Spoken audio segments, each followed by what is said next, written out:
Bonjour, c'est Claire-Lise. Je me sens appelée en cette fin du mois de janvier à faire une audio sur les blessures du mois de janvier versus la fin du cycle, la fin de la porte du Nord. Je vous avais proposé de réécouter l'audio sur les blessures du mois de janvier que j'avais fait il y a un an. Et en ayant écouté ce mois de janvier dans mon cheminement personnel et à l'écoute de l'enseignement que je reçois, j'ai ressenti qu'il était important de revenir sur les blessures que l'on pouvait retraverser au mois de janvier versus fin de la porte du Nord et début d'un nouveau cycle. Dans cette conscience-là, dans cette conscience de la fin de quelque chose et du redémarrage, de ce chevauchement, de ce en même temps. C'est en même temps l'opposé et en même temps exactement la même chose. C'est le passage. Le mois de janvier nous propose un passage qui serait symboliquement une mort. Donc ça pourrait symboliser notre mort, la fin de notre vie. Et on passe vers le début d'autre chose qui serait cet autre monde dans d'autres cieux, j'ai envie de dire, d'autres univers. La mort. Ça peut être aussi ce passage de cette arrivée sur Terre dans la matrice de la maman. Donc c'est pas encore la naissance. La naissance, ça sera plutôt mars. Mars et août. Mais là, on est plutôt dans j'arrive dans la matrice. Ou je repars dans la matrice universelle, dans le bol de la médecine des étoiles. Le bol de médecine des étoiles.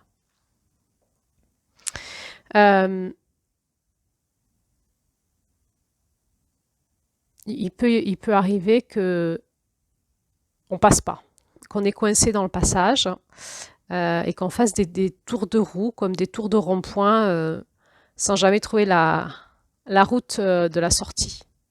On tourne en rond. Je ressens que ça peut nous arriver quand on n'a pas conscience de notre chemin. Mais il me semble que dès qu'on y met de la conscience, c'est cet aspect de nous qui automatiquement, par son regard, amorce du mouvement. Donc, je ressens qu'au mois de janvier, à partir du moment où on a cheminé en conscience au niveau où on en est, c'est un grand mot, cheminer en conscience, mais dans la conscience qu'on a pu y mettre, eh bien, ce passage, on le sent passer et il est plus ou moins confortable parce qu'on peut s'y sentir comme bloqué dedans, comme coincé, comme s'il fallait nous sortir au forceps ou comme si on ne voulait pas mourir, comme si on s'accrochait à la vie alors qu'il est temps pour nous de partir. Le mois de janvier peut nous activer dans cette sensation qu'on s'accroche à quelque chose qui est déjà mort, qui est déjà fini, qui est plus pour nous. Il est temps de changer, il est temps de passer à autre chose, il est temps de grandir, il est temps d'amorcer un mouvement, il est temps de sortir de certains scénarios, certains schémas, certaines blessures. Il est temps d'amorcer ce passage du pardon, de changer d'état, de passer à autre chose. Et ça peut générer chez nous cette sensation qu'on s'accroche, qu'on n'est pas prêt, qu'on ne veut pas y aller, ou qu'il y a quelque chose en nous qui est coincé. Ça peut générer du stress dans notre corps, ça peut générer des émotions, de l'angoisse, de l'activation des pensées qui s'énervent. Et ça va générer souvent chez nous l'activation des mécanismes de défense de ce truc qui ne veut pas lâcher. Donc, ce truc qui ne veut pas lâcher, c'est une blessure, c'est un faux moi, une fausse identité.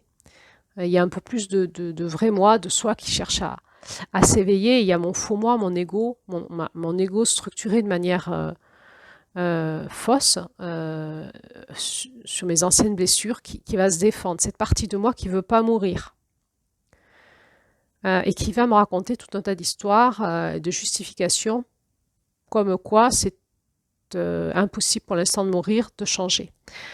Notre ego, il ne veut pas mourir. Il a pris une identité. C'est-à-dire l'ego, c'est quelque chose qu'on a... Je vous ramène sur les audios que j'avais fait en juillet là-dessus. Puis je crois que j'en avais fait d'autres, je ne sais plus quand, à l'automne. J'étais revenue sur cette notion de l'ego.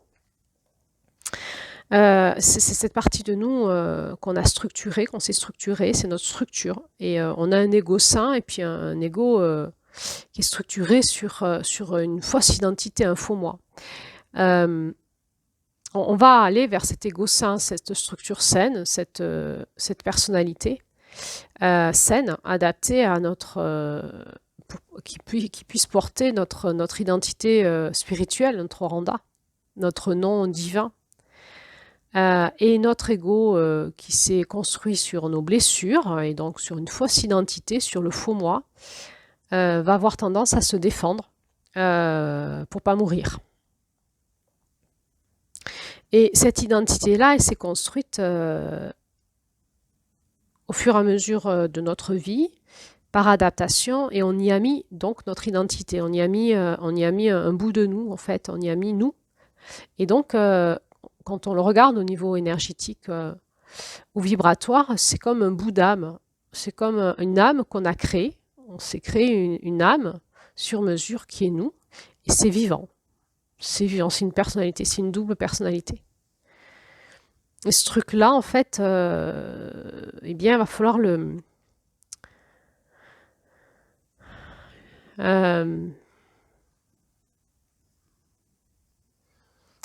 comme le faire fondre, comme le dissiper, comme le laisser disparaître, en fait. Et ça va nous confronter à notre autorité personnelle. C'est-à-dire, c'est pas mon identité, elle n'est pas dans ce petit bout d'âme là qui fait un coup d'état et qui me fait croire que c'est moi. Mais mon identité, elle est dans mon cœur. Elle est dans mon cœur. Quand je me reconnecte à mon cœur, à la terre et au ciel et au féminin divin, tout d'un coup, on peut faire ça dans des exercices de méditation, par exemple. Tout d'un coup, je vais sentir ma vraie identité et tout ce qui se débat et qui n'est pas moi. Dans cet ego, on peut retrouver des parasites énergétiques, des possessions, hein, vraiment. Donc, c'est quelque chose qui s'est surinfecté, c'est une surinfection de nos blessures. Hein, donc, on va retrouver le mécanisme de l'ombre, de notre ombre.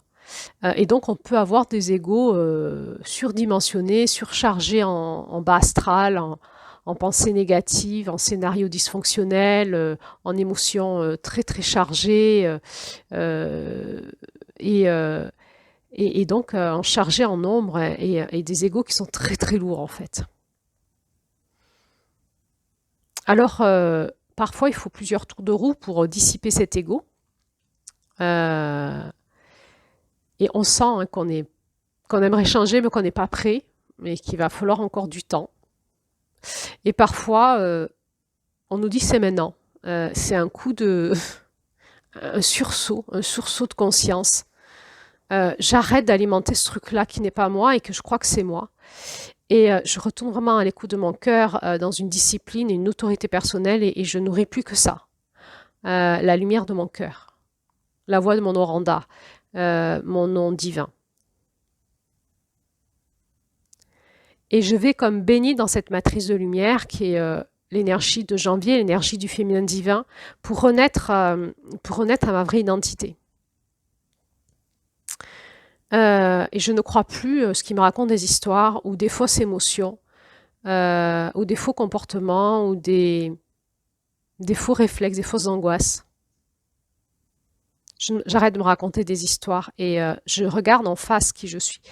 Le féminin divin a cette capacité en fait de nous accueillir dans sa matrice sans vouloir autre chose que ce qu'on est et de nous révéler la vérité de ce qu'on est en fait. Pour nous permettre l'année qui suit d'aller transformer ce qu'on veut plus être et d'aller vers ce qu'on voudrait être. Quand on se place dans la conscience du féminin divin, de ce qui est, de ce que nous sommes, C'est comme si on pouvait en janvier regarder la matrice de l'année et regarder ce qu'elle va enfanter de nous cette année en fait. Et on voit ce qu'on va devenir dans la matière cette année-là. On peut encore rectifier. On peut se dire ah non ça pue trop, c'est pas calé, c'est tout cassé, c'est tout décalé, c'est tout infecté, c'est sans conscience, je pars au casse-pipe. Et on peut quelque part encore amorcer un changement de programme en janvier.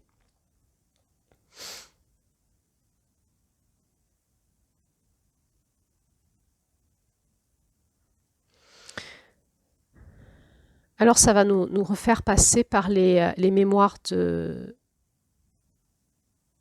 la matrice, hein, les mémoires qu'on a, les mémoires cellulaires, les mémoires énergétiques karmiques, vibratoires, énergétiques, karmiques et puis cellulaires de la matrice quand on s'est incarné. Les mémoires, les blessures d'incarnation, les mémoires d'incarnation. Quand on était dans le ventre de notre maman, au démarrage et tout le long de la gestation, il y avait ce côté où rien n'était joué. Tout peut se redéfinir à tout moment. Il y a le programme source qui est lancé, les gamètes hein, qui sont lancés avec les jours de conception, les moments, les parents, enfin bref, tout ce qui nous définit quand même à partir du moment où on est conçu. Mais il y a tout le reste encore qui n'est pas joué et l'enfant, l'identité de l'enfant se construit dans la matrice de la maman énormément.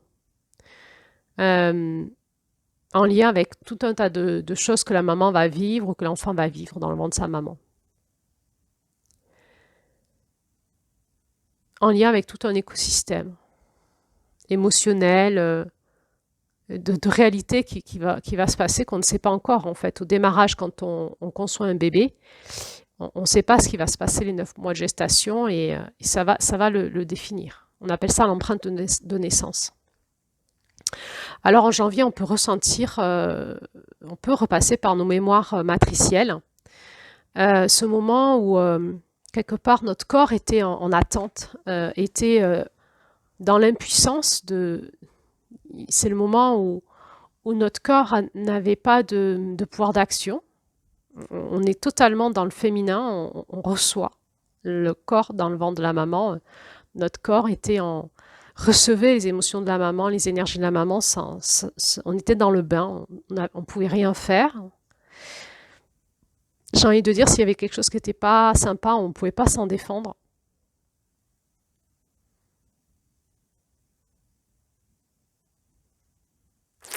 Mais au-delà de notre maman, on était bien dans le ventre de la mère divine et protégé. C'est-à-dire que c'est là où il y a les fausses couches, hein, ou les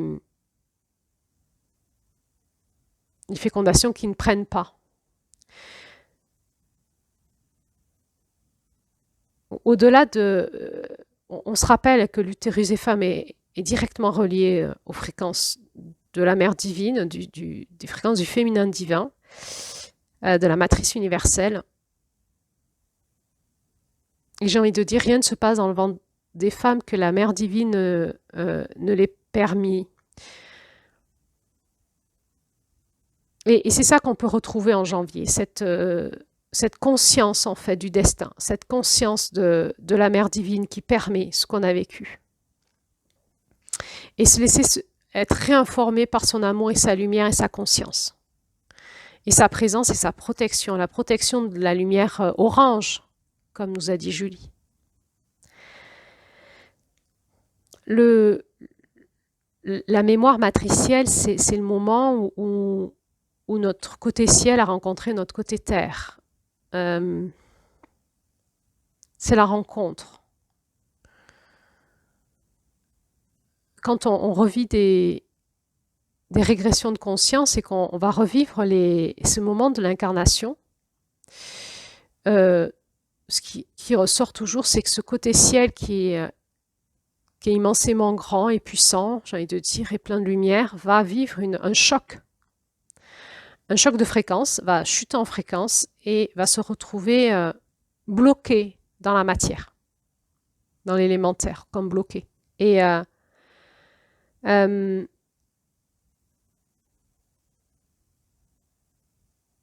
et là, en fait, suivant comment on l'a vécu entre j'ai envie de dire, notre espace ciel et notre espace terre, notre corps et notre âme et notre esprit, on peut avoir des blessures, hein, des blessures de choc d'incarnation. Ça dépend bien sûr de l'état de notre corps, des gènes activés, du couple parental et de ce qui se passe dans la société. Quand on s'incarne dans un couple de toxicomanes, alcooliques, en période de guerre, j'ai envie de dire, la rencontre avec notre corps, elle est moins sympa que si on s'incarne dans un couple qui s'aime, qui est équilibré et qui ont des projets ensemble et qui prennent du temps pour se donner des câlins. Donc on ne vit pas la même rencontre en fait entre notre côté ciel et notre côté terre, notre corps, en fonction déjà de cette empreinte de naissance, du coup parental et du moment où on s'incarne et dans quel contexte, et aussi des gènes qui sont activés par les gamètes dans ce corps qui se construit, aussi en lien aussi avec l'histoire ancestrale. Donc on peut avoir vécu des chocs d'incarnation, qui est ce moment où le Nagual, enfin le Nagual c'est côté ciel, on va rencontrer notre tonal côté terre, dans la matrice.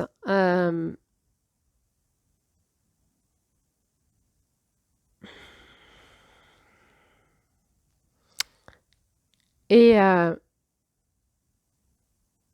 y a une vraie acceptation hein, de notre côté ciel de rentrer dans la matière.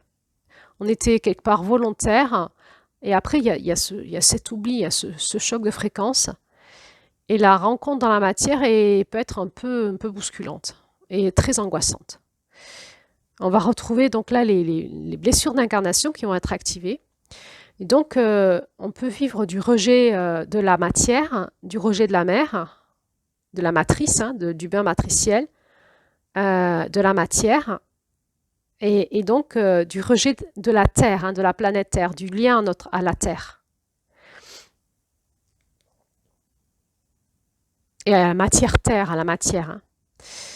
Et certaines personnes ont des blessures d'incarnation, et en janvier, on y repasse souvent, c'est-à-dire qu'on n'est pas confort dans cette espèce mémorielle où on est comme dans un bain matriciel et on va repartir comme dans une nouvelle incarnation en mars et où il faut repartir dans la matière, revenir dans la matière, dans une nouvelle énergie, et on peut repasser par nos chocs d'incarnation, et surtout le choc d'incarnation, ça va faire que notre partie ciel a du mal à communiquer avec la partie terre. Hein. On a du mal à être en lien avec notre corps, avec la matière, avec la réalité. On peut être dans des dénis de réalité et se raconter plein d'histoires, hein. Être ailleurs que dans notre corps, couper de notre corps, mais aussi couper de la conscience qu'on est sur Terre et d'un destin ou d'un chemin et de tout notre écosystème terrestre. Et on peut avoir du mal à être connecté à la Terre vibratoirement.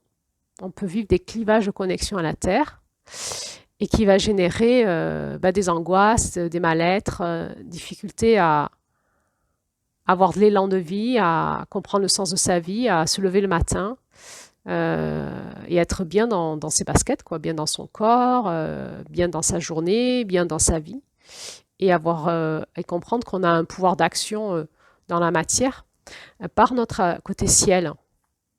Et comme il y a comme un conflit, comme un clivage, comme un état de choc, une sidération entre la connexion entre notre ciel et notre terre,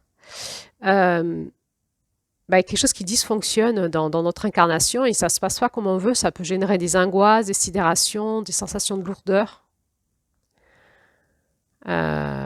difficulté avec la sexualité, difficulté de manger, difficulté de dormir ou de se lever le matin, ou difficulté d'être dans une réalité joyeuse dans le sens de notre vie. Ça peut ça peut nous faire des caractères un petit peu dépressifs ou anxieux.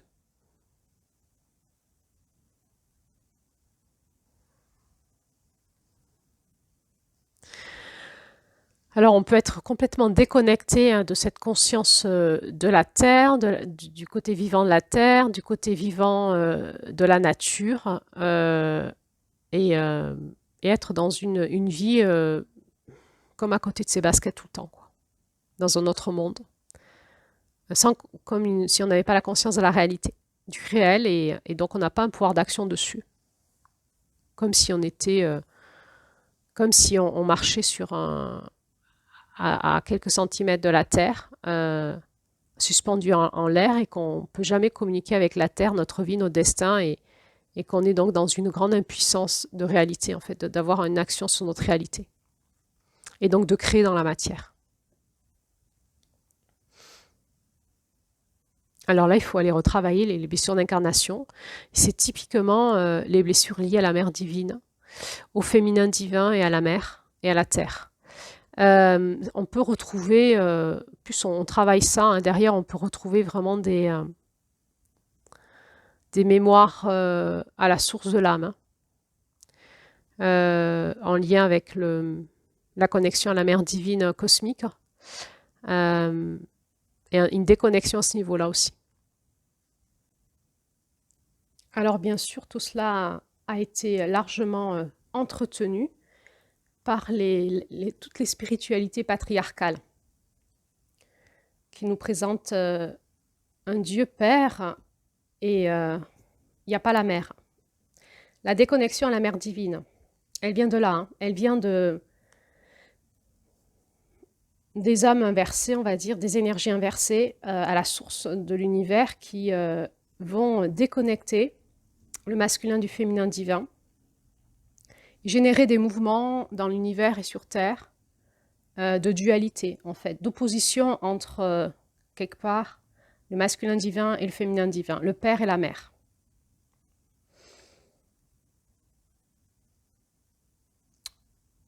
Et les religions monothéistes sont particulièrement fortes là-dedans.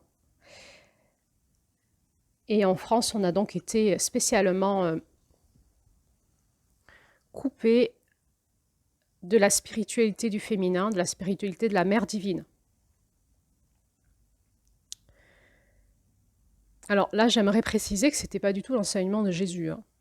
Jésus est justement venu dans une religion très patriarcale qui était le judaïsme, remettre de l'équilibre entre les hommes et les femmes, le masculin et le féminin. Et on voit Jésus communiquer avec la terre et être dans une posture de chaman, en fait, hein, et être vraiment en lien avec la terre et les éléments. Et toute la base de ces miracles, c'est ça, hein, c'est lié à ce qu'il a une reliance à la matière très très puissante. Donc je vais faire une différence entre l'enseignement de cet homme Jésus, le message du Christ qu'il a incarné et qu'il est venu faire passer sur la terre, et probablement que son action, elle a justement été de venir libérer le karma de la terre, de la planète. Donc il avait une reliance à la terre très puissante.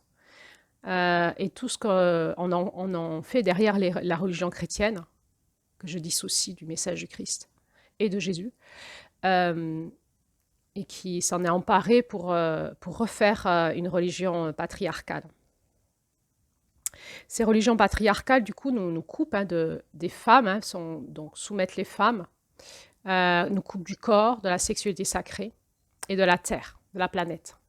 Ils nous ramènent tout le temps vers le ciel, vers le Père, vers le masculin étant le chef sur la femme, le chef, la femme devant être soumise, et nous sommes que de passage sur la terre, et notre pays est dans les cieux, ce qui est vrai en soi, hein, mais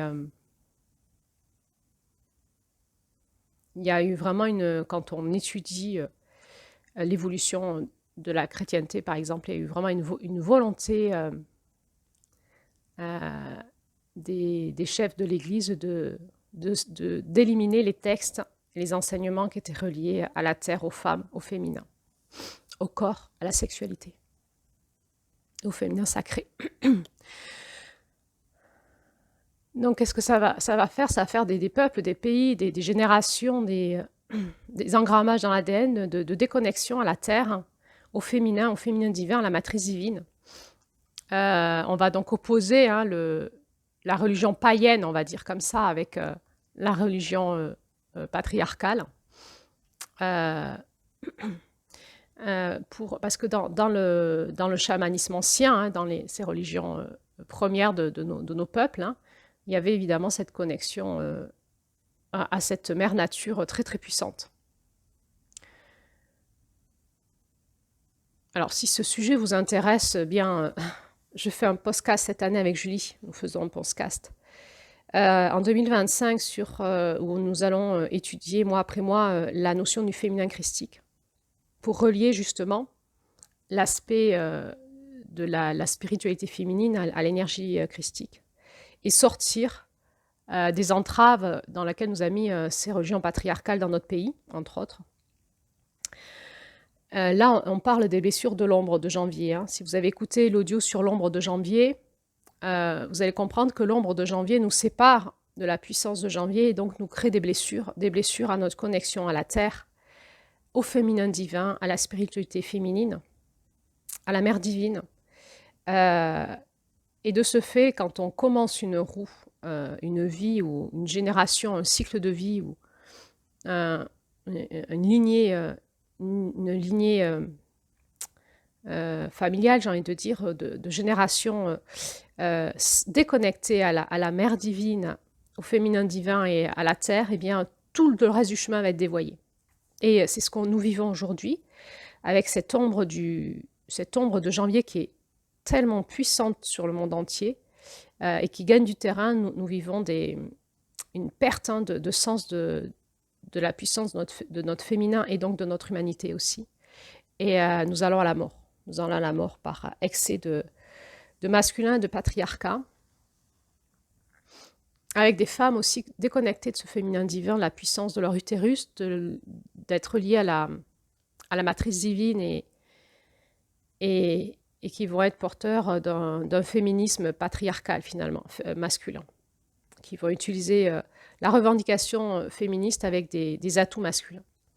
Ou des femmes tellement brisées au masculin qu'elles vont vouloir incarner que le féminin. Et ça va être des femmes qui vont incarner l'ombre du féminin, puisqu'il manquera du masculin saint, masculin sacré. D'où l'invitation tout le temps de toutes les spiritualités, les chemins spirituels, je veux dire initiatiques, de nous ramener en permanence dans l'équilibre masculin-féminin, ciel-terre, cœur. Et c'est le chemin de toutes les spiritualités non religieuses, le chemin initiatique, qui vraiment nous ramène à la conscience de ce qui nous habite au fond de nous. Toutes les spiritualités nous ramènent finalement à la même chose, c'est la conscience du ciel, de la terre et du cœur. Et on voit dans ce mois de janvier combien déjà dans cet enseignement chamanique, dès le premier conte, ça insiste vraiment là-dessus, que là-dessus. Alors, dans l'ombre de janvier, il y a aussi cette déconnexion à la terre par nos rythmes de vie et notre façon de vivre. Et donc, on est de plus en plus déconnecté au rythme, justement. On va donc dans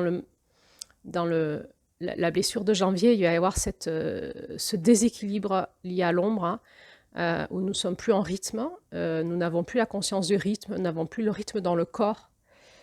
On se souvient, dans le conte de décembre, dans cette danse, les femmes qui avaient le bébé sur leur dos, elles allaient danser le rythme de la terre pour faire sentir à leur bébé la connexion à la terre et le rythme de la terre dans leur corps.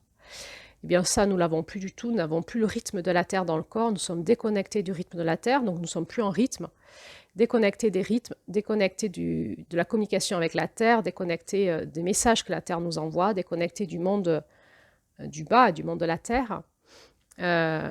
Nous sommes donc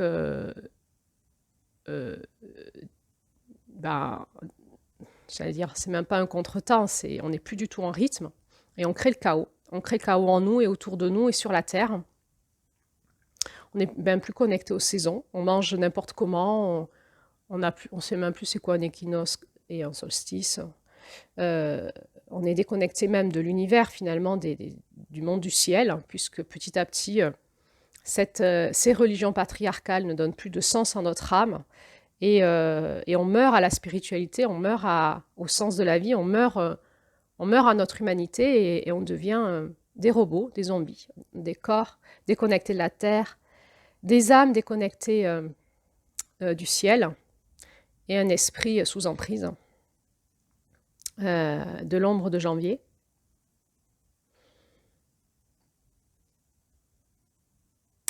Et alors, eh bien, on va participer au déséquilibre de la planète Terre et qui va participer aussi à notre propre déséquilibre. Et ça va tanguer, hein. Donc, on peut vivre ça dans nos vies, où on a la sensation, dans ces blessures liées à l'énergie de janvier, qu'on est constamment en déséquilibre sur tous les plans. Au niveau spirituel, au niveau psychologique, philosophique, sociétal. Au niveau de l'amour qu'on génère dans nos couples avec nos enfants, les liens de filiation, le lien du sang, hein,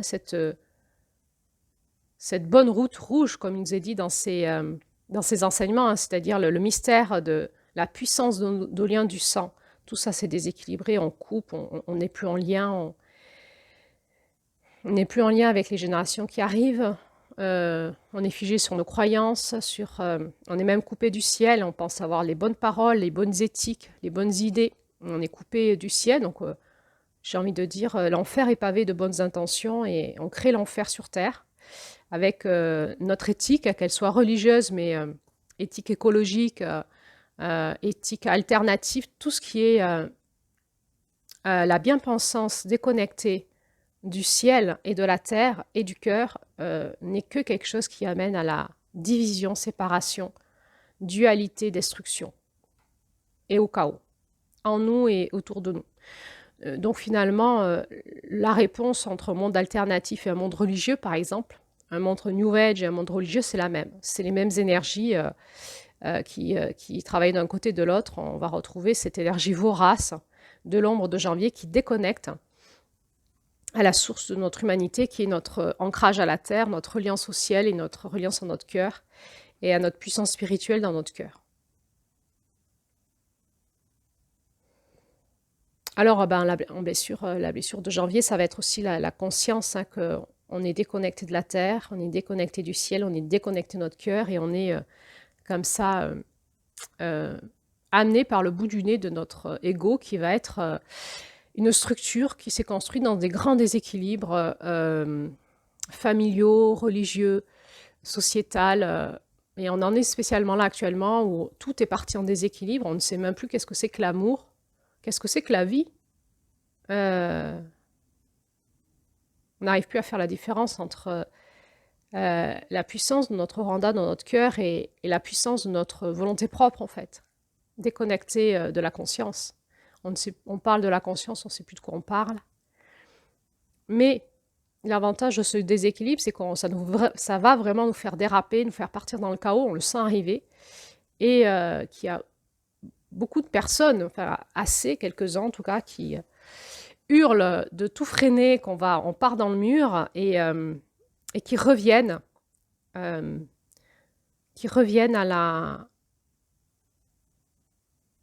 à la fréquence de cette mère divine de janvier, à la fréquence de ce féminin divin, qui sera ensuite sacré quand ça va s'incarner dans la matière, qui sont en tout cas en quête, en recherche, peut-être comme moi, peut-être comme vous si vous m'écoutez.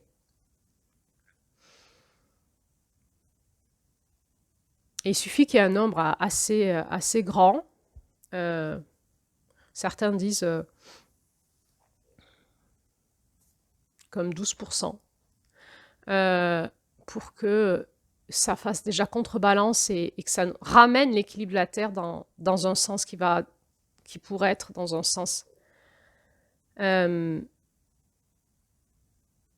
c'est celui de la vie, en fait, celui de l'équilibre, de l'harmonie de cette planète, parce qu'ensuite, cela fera un effet boule de neige dans les consciences. On est comme dans un effet balancier où on est parti dans les extrêmes et on aurait l'impression que de revenir, par exemple, dans une pratique chamanique, serait de revenir dans l'extrême inverse, et c'est vrai, ça pourrait être vrai. Nous sommes vraiment invités à revenir au centre. Donc peut-être que d'aller étudier dans la balance l'extrême inverse qui serait des pratiques chamaniques pures, et donc une déconnexion de la société, quelque part redevenir comme des puritains en lien avec cette énergie de janvier, hein, déconnecter la société pure nature, pure écologie, eh bien c'est la même chose, hein, on retourne dans une religion. Si on n'est pas connecté à la terre, si on n'est pas connecté au ciel et au cœur, on ne fait que faire des secousses dans l'opposé. Pour arriver à l'équilibre, on est obligé de revenir, oui, à la connexion à la terre, mais aussi au ciel et à notre cœur, et de faire ce travail de conscience en nous. Et on ne peut pas en faire l'économie. On ne peut pas prêcher des dogmes, des religions, une éthique, toute bonne qu'elle soit, sans faire l'économie de faire ce travail en nous. Sinon, en fait, on participe à l'enfer sur Terre, on continue à créer du chaos, une religion, de la dualité, sans conscience. Nous sommes obligés de faire ce travail en nous. Et ce mouvement est amorcé, bien sûr, grâce à cet effet balancier d'ailleurs, où certaines personnes sont allées dans l'effet opposé et en reviennent, disent non, c'est pas le bon chemin non plus, le chemin sera au centre, tissé entre les deux. Et bien sûr, c'est la terre, le ciel et notre cœur qui nous guideront, et certainement pas notre volonté propre et notre structure psychique et notre ego. Alors ce chemin, il est à faire en nous, et en janvier, on est reconfronté à on en est où dans ce chemin connexion ciel, terre, cœur, à l'écoute de notre cœur, et passer à l'action dans le monde. Est-ce qu'on va être cette année de ceux qui vont pouvoir passer à l'action dans le monde, et de ceux qui vont commencer à rééquilibrer dans l'autre sens, non pas dans cet effet balancier, mais dans cet effet de revenir à l'équilibre, à l'harmonie du ciel, de la terre dans notre cœur. Et est-ce que nous allons être de ceux et de celles qui allons parler et passer à l'action avec notre cœur, et ne plus croire ce que dit notre structure psychique, notre éthique, nos bonnes intentions, quelles qu'elles soient, nos croyances, est-ce qu'on va quitter nos liens de loyauté à des groupes, des communautés, des religions, à cette loyauté aussi familiale, à cette loyauté ancestrale, aux religions anciennes, patriarcales? Évidemment, ça pose la question pour les femmes, comment allons-nous faire pour nous dégager de toute l'emprise dont nous sommes porteuses, pour revenir à ce féminin divin. Alors en janvier, là où on en est aujourd'hui dans notre chemin, nous sommes déjà passés par décembre, hein, et par tout le processus de la roue, donc nous en connaissons le chemin. Et nous savons que mois après mois, année après année, dans l'écoute de notre cœur et des fréquences de la Terre qui nous guident, et du féminin divin cosmique, relié aussi à ce masculin divin, et relié au monde de notre conscience, de notre esprit, nous allons pouvoir continuer à s'éveiller à cet esprit de la sororité qui va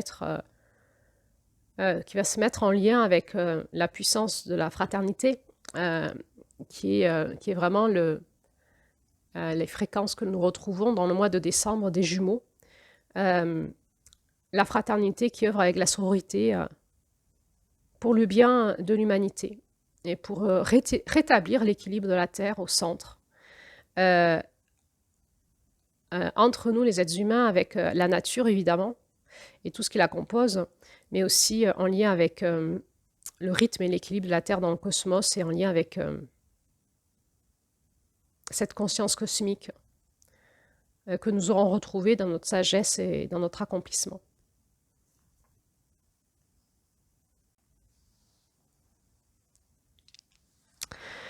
Voilà, et puis une dernière chose auquel je pense, c'est qu'on a la conscience, peut-être qu'on va redémarrer un nouveau cycle, et qu'on est comme, en janvier, c'est comme si on était dans l'obligation de commencer ce processus cyclique qui va maturer, hein, dans les mois qui arrivent. Et on est dans ce démarrage, on est obligé,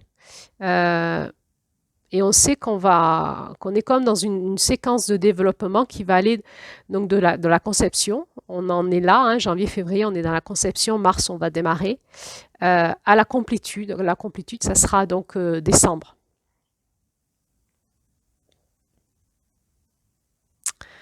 Cette énergie qui est d'initier un mouvement de démarrage et que c'est maintenant, on n'a pas le choix. Ça nous oblige à grandir. Hein, on change de cycle, et ça nous oblige à grandir et à démarrer quelque chose pour lequel on sent qu'il faut qu'on démarre, mais pour lequel on ne se sent pas dans la maîtrise. On se sent comme ignorant, bébé, incompétent, évidemment, parce qu'on est au mois de janvier et on aura acquis cette compétence en décembre, en fait, hein, dans la complétude. Et donc, ça peut être très inconfortable parce qu'on se sent poussé même peut-être à faire des grandes choses. Hein.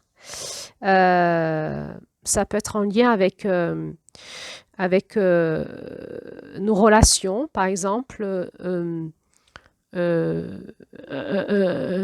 nouveau type de relation, un nouveau travail, une rencontre avec un homme, une femme, un nouveau type de couple qu'on ne connaît pas, nouvelle alliance professionnelle ou spirituelle, je dirais. Ça peut être en lien avec des idées où on commence à initier des nouvelles idées, mais c'est le balbutiement de quelque chose. Des projets, pareil, hein, on aimerait mettre en route des projets, mais on ne peut pas les démarrer tout de suite, hein, puisqu'on n'en a pas la maturité. Et on peut même se sentir appelé, hein, des appels de la vie, à démarrer des choses qui nous dépassent totalement, qui sont de très grande envergure, pour lesquelles on sent qu'on n'a pas le choix, il faut y aller, c'est maintenant. Et ça nous paraît immense. Et on peut être comme dans un état de sidération en se disant « je ne sais pas faire ». Eh bien, en janvier, en fait, c'est normal, en fait. Il faut qu'on prenne conscience qu'on ne sait pas faire, qu'il faut se laisser être dans le bain, il faut laisser le décanter, en fait, en nous, toutes les choses qui s'opposent, qui ont peur. C'est les résistances au changement. On parle de sortir de sa zone de confort, là. Hein. Sortir de sa zone de confort, résistance au changement, et en même temps, il faut y aller. Ça peut être initié par un divorce, une séparation, une maladie, un décès de quelqu'un de proche, un drame, une proposition de changer de poste, de mutation, une synchronicité, une opportunité.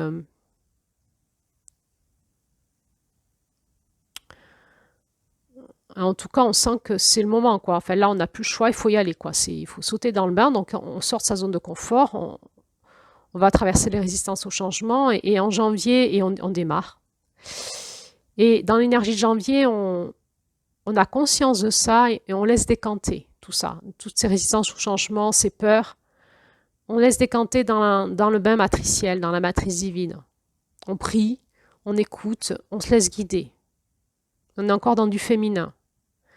Voilà, on va passer à l'action bientôt, mais là, on est dans du féminin et on est plus en écoute et on se laisse fondre. On est encore dans le processus de la lumière noire qui nous ramène à la source de nous-mêmes.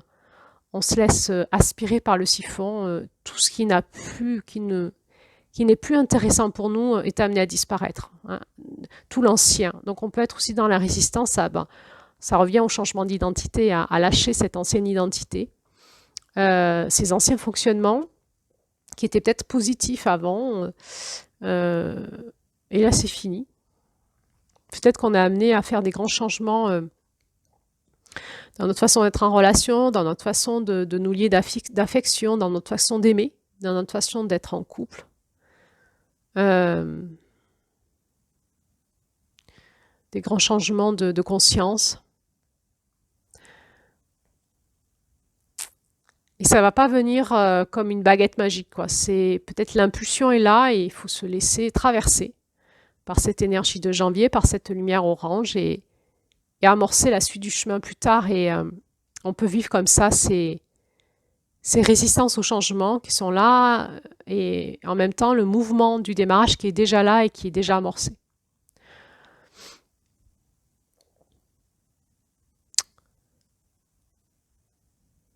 Voilà ce que je pouvais vous dire par rapport aux blessures qui peuvent s'activer en nous en ce mois de janvier. Puis il peut y avoir des choses très joyeuses, hein, c'est-à-dire vraiment une énergie qui est là. On sent que c'est pas qu'on démarre pas encore, mais que c'est bientôt. Il peut y avoir beaucoup de joie, de confiance. euh, et de lâcher prise dans la confiance et la conscience et la joie qu'on va être accompagné et que, évidemment, nos blessures s'activent parce on est inversé à des endroits, on est cassé, on est infecté, on a mis des programmes de protection et du coup, c'est pas fluide. Mais si imaginons qu'on lâche tout ça et qu'on laisse juste l'énergie de la matrice divine, hein, du féminin divin nous traverser, alors on transmute, on est en train de faire un changement comme un papillon dans son cocon, en joie. Et on n'a rien d'autre à faire que de se laisser être et de laisser advenir ce qui va arriver parce que la vie va nous guider. Et peut-être qu'on sent ça aussi en même temps. En même temps que nos résistances, on sent aussi cette joie qui arrive et cet être qui nous guide, cette oranda, ce fond du siphon de la lumière noire qui nous dit je suis là. On a atteint la source de notre être et on sent qu'on a la puissance qui est là et on peut sentir en janvier comme ce doublon, on sent notre être qui nous porte dans sa puissance qui est là et toute notre vieux moi, nos vieilles résistances, notre vieille structure psychique, notre vieille structure de personnalité qui est façonnée, alchimisée. Et ça peut faire des douleurs dans le corps, des douleurs de résistance, des douleurs au niveau énergétique. Hein. On va sentir ce système nerveux qui résiste, le système énergétique qui se défend.